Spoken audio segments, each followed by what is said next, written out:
अफगानिस्तान पर तालिबान का कब्जा है, ये तो आप जरूर जानते होंगे, पर जरा सोचिए वहां के लोगों में क्या खौफ रहा होगा कि उन्हें रातों रात अपना घर छोड़कर भागना पड़ा। जरा इस वीडियो को देखिए जहां लोग एरोप्लेन पर हर जगह लटके हुए हैं ताकि वो कैसे भी अफगानिस्तान को छोड़कर भाग सके। अब दोस्तों, हम में से बहुत सारे लोगों के मन में ये ख्याल जरूर आता होगा कि एक टाइम पे तो अफगानिस्तान इंडिया का हिस्सा हुआ करता था, फिर ऐसा क्या हुआ कि अफगानिस्तान की यह हालत हो गई। क्या अफगानिस्तान की सेना और गवर्नमेंट इतनी कमजोर है कि वो तालिबान का मुकाबला भी नहीं कर सकती? और अफगानिस्तान पे तालिबान की कब्जे की एग्जैक्ट कहानी क्या है? सो दोस्तों, इन सभी सवालों के जवाब आज की वीडियो के अंदर आपको मिलने वाले हैं, तो बस जानने के लिए वीडियो को देखते रहिए। और अभी तक आपने चैनल को सब्सक्राइब नहीं किया तो प्लीज सब्सक्राइब कर लीजिए ताकि जब भी मैं कोई नया वीडियो अपलोड करूं उसका नोटिफिकेशन आपको सबसे पहले मिल जाए। नमस्कार दोस्तों, मेरा नाम है रजनीकांत शर्मा और आज की वीडियो के अंदर हम डिटेल में बात करेंगे अफगानिस्तान और तालिबान की कहानी के बारे में। दोस्तों, एक टाइम ऐसा था जब अफगानिस्तान जैसा कोई इंडिपेंडेंट देश था ही नहीं। अफगानिस्तान भी हमारे भारत का हिस्सा हुआ करता था और उस दौरान हमारा भारत आज के भारत से काफी बड़ा था, जिसे अखंड भारत के नाम से जाना जाता था। दोस्तों, आज ऐसे कई सारे देश हैं जो इंडिपेंडेंट है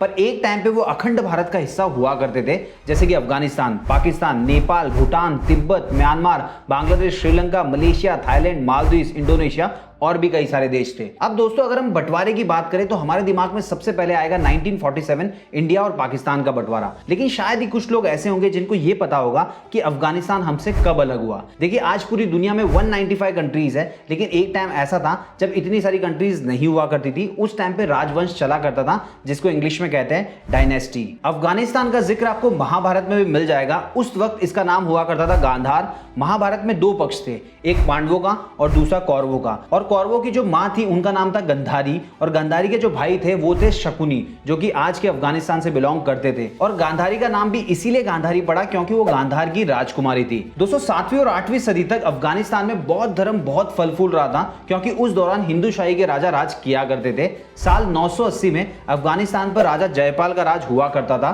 कुछ सालों बाद इस्लामिक पर्सनालिटी मोहम्मद गजनी ने अफगानिस्तान पर हमला करने का प्लान बनाया और फाइनली साल 1000 में राजा जयपाल के साथ युद्ध किया और उनको हरा दिया। इस हार के कारण उन्होंने अपने आप को खत्म कर लिया और उनके बाद में हिंदू शाही के राजा बने उनके बेटे आनंद पाल। दोस्तों, मोहम्मद गजनी ने उस वक्त हिंदुस्तान पे 17 बार हमले किए थे और उसके सिर्फ दो ही मकसद थे। सबसे पहला भारत से ढेर सारा धन लूटना और दूसरा इस्लाम को फैलाना। उसने जहां जहां राज किया वहां वहां इस्लाम को भरपूर फैलाया। तो दोस्तों, आप समझ गए होंगे अफगानिस्तान में एक टाइम पे सनातन धर्म चला करता था, उसके बाद में बौद्ध धर्म फैला और फिर इस्लाम को फैलाया गया और आज के टाइम में अफगानिस्तान एक इस्लामिक देश है। अब दोस्तों, बात कर लेते हैं आज के टाइम के अफगानिस्तान की शुरुआत कैसे हुई। देखिए, अहमद शाह दुरानी नाम का एक इंसान था जो अब्दाली ट्राइब से बिलोंग करता था। इसने अफगानिस्तान के पश्तूनों को इकट्ठा किया और अपना दुरानी एम्पायर बनाया। इसका शासनकाल 1747 से लेकर 1772 तक चला। इसको आज के टाइम का अफगानिस्तान का फाउंडर भी कहा जाता है। अब दोस्तों, पूरे अखंड भारत में अलग अलग जगह पे अलग अलग राजघराने राज किया करते थे और इन्हीं के बीच में जन्म ले रही थी ईस्ट इंडिया कंपनी। वैसे मैं आपको बता दूं, ईस्ट इंडिया कंपनी 1608 में भारत आ गई थी और फिर धीरे धीरे वो अपने पैर फंसाने लगी और 1757 आते आते पावर उसके हाथ में आने लग गई थी। उसके बाद में ईस्ट इंडिया कंपनी ने अखंड भारत के कई जगहों पे कब्जा करना शुरू किया और इसी इच्छा से अफगानिस्तान के ऊपर भी हमला किया। लेकिन उस वक्त अफगानिस्तान के जो किंग थे और जो लोकल लोग थे उन्होंने ईस्ट इंडिया कंपनी का डट कर सामना किया और इसको फर्स्ट एंग्लो अफगान वॉर कहा जाता है, जो कि 1839 से लेकर 1842 तक चला था। इस वॉर में ब्रिटिशर्स हार जाते हैं और फिर अगले कुछ सालों तक अफगानिस्तान में किंग कल्चर ही चलता है। अब दोस्तों, एक चीज तो आप जानते होंगे, ब्रिटिशर्स का एकमात्र मकसद था पूरे अखंड भारत पर राज करना, लेकिन अफगानिस्तान पे वो कब्जा नहीं कर पा रहे थे। इसीलिए उन्होंने फिर से एक बार प्लान बनाया और 1878 में अफगानिस्तान पर एक बार फिर से हमला कर दिया। इसको सेकंड एंग्लो अफगान वॉर कहा जाता है। ये 1878 से लेकर 1880 तक चला। इस वॉर में ब्रिटिशर्स अफगानिस्तान के कुछ हिस्सों पे कब्जा करने में कामयाब हो जाते हैं। उसके बाद में ब्रिटिशर्स अफगानिस्तान के फॉरेन अफेयर्स यानी कि दूसरे देशों के साथ कैसे रिलेशन होंगे इस चीज को अपने हाथों में ले लेते हैं।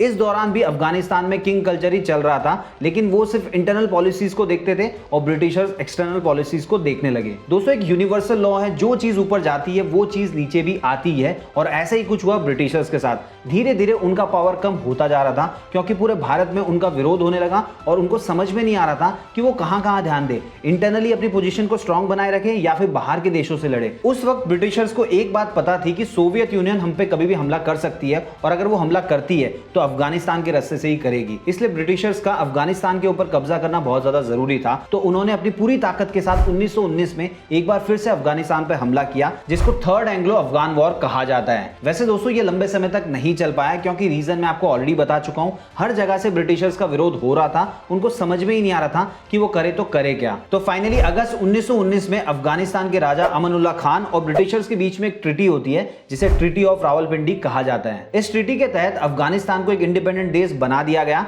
और अफगानिस्तान ने इंटरनेशनल बॉर्डर अरेंजमेंट को एक्सेप्ट कर लिया। सो आई होप आप समझ गए होंगे अफगानिस्तान कब और कैसे अखंड भारत से अलग हुआ। चलिए ये समझने की कोशिश करते हैं तालिबान कहां से आया। अफगानिस्तान को आजादी मिलने के बाद में अगले 10 साल तक अमनुल्लाह खान वहां के किंग रहे। उन्होंने अफगानिस्तान के डोमेस्टिक और फॉरेन पॉलिसीज में बहुत सारे रिवॉल्यूशनरी चेंजेस किए। उसके बाद में 1929 में अफगानिस्तान में सिविल वॉर हो जाता है और इस वॉर में अपनी जान बचाने के लिए अमनुल्लाह खान अफगानिस्तान को छोड़कर भाग जाते हैं। आने वाले कुछ सालों तक अफगानिस्तान के अंदर किंग कल्चर ही चलता है, लेकिन बाहर के देशों में डेमोक्रेसी आ चुकी थी। दोस्तों किंग कल्चर और डेमोक्रेसी को अगर कंपेयर किया जाए तो लोगों को ज्यादा आजादी डेमोक्रेसी में मिलती है। इसीलिए 1965 में अफगानिस्तान में एक पार्टी बनाई गई जिसका नाम रखा गया PDPA। अब दोस्तों पार्टी तो बन गई थी, लेकिन किंग कल्चर अभी भी चल रहा था। उसके बाद में फाइनली 1973 मतलब 1973 में किंग कल्चर खत्म हुआ और अफगानिस्तान का डिक्लेरेशन ऑफ रिपब्लिक हो गया। मोहम्मद दाऊद नाम का एक आदमी था जो वहां का हेड बन गया, जिसको आप प्राइम मिनिस्टर भी कह सकते हैं या फिर प्रेसिडेंट भी कह सकते हैं। अब दोस्तों मोहम्मद दाऊद ने लगभग 5 सालों तक राज किया,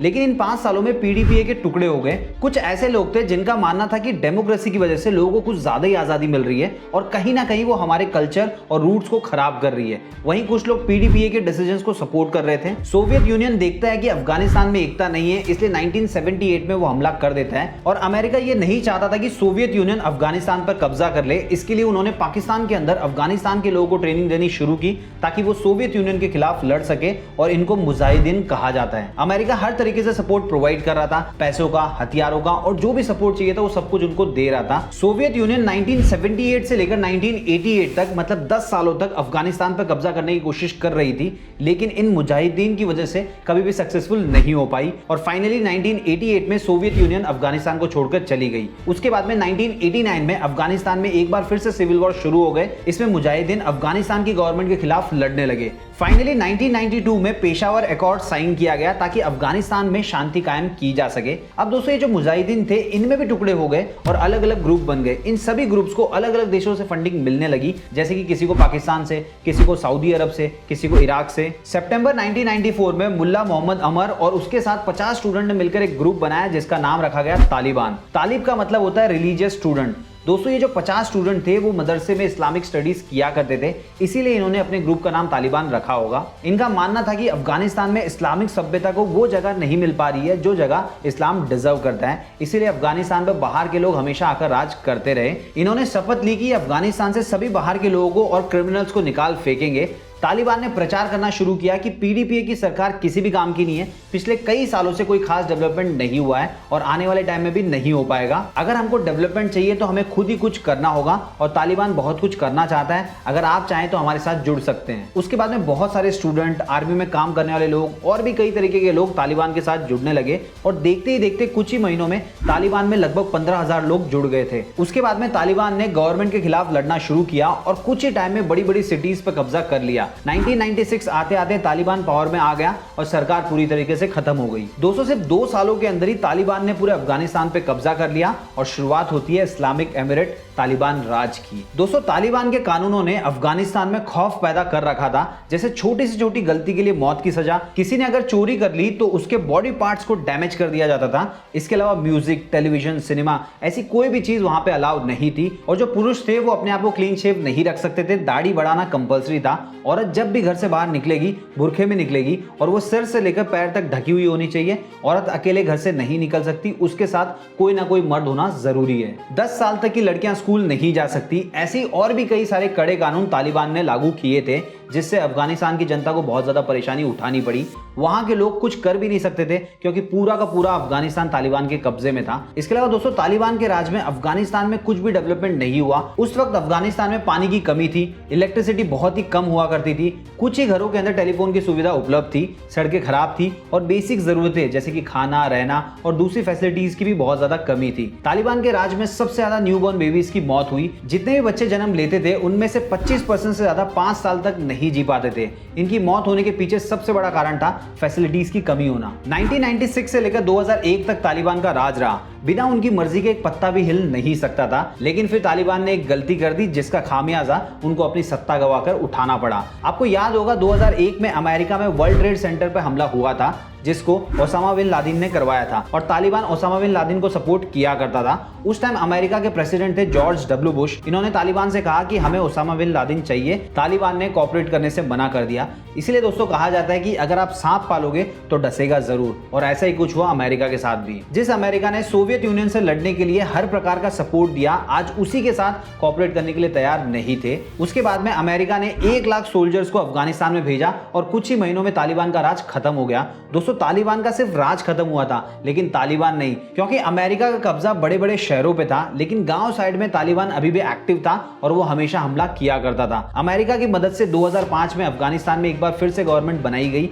और गवर्नमेंट को हेल्प करने के लिए अमेरिका ने अपने सोल्जर्स अफगानिस्तान में तैनात किए। जब बैराक ओबामा अमेरिका के प्रेसिडेंट बने तो सब लोग सवाल उठाने लगे, अफगानिस्तान की लड़ाई में हम हमारे पैसे और सोल्जर्स क्यों वेस्ट कर रहे हैं। उसके बाद में धीरे धीरे अमेरिका के सोल्जर्स अफगानिस्तान से बाहर निकलने लगे। उसके बाद में अमेरिका ने अफगानिस्तान को सिर्फ फाइनेंशियली सपोर्ट किया। और दोस्तों ऐसा भी कहा जाता है कि अमेरिका से जो पैसे मिलते थे उनका इस्तेमाल अफगानिस्तान की गवर्नमेंट डेवलपमेंट या फिर अपने सोल्जर्स को ताकतवर बनाने के लिए नहीं, बल्कि करप्शन की वजह से उन पैसों को सही जगह पे यूज नहीं किया करती थी। इसीलिए जैसे जैसे अमेरिका के सोल्जर्स अफगानिस्तान से जाने लगे, तालिबान ने फिर से अफगानिस्तान पे कब्जा कर लिया। और दोस्तों आज जब आप ये वीडियो देख रहे हैं तो अफगानिस्तान के ऊपर तालिबान का कब्जा है। दोस्तों आखिर में मैं आपको एक ही चीज बोलना चाहूंगा, अफगानिस्तान में इतने लफड़े हुए इसलिए आज तक उतना डेवलपमेंट नहीं हो पाया जितना हो सकता था। अब दोस्तों आप में से बहुत सारे लोग ये जानना चाह रहे होंगे कि अमेरिका अफगानिस्तान को इतना सपोर्ट क्यों करता था या फिर करता है। तो दोस्तों इसके पीछे सिंपल सा रीजन है पैसा।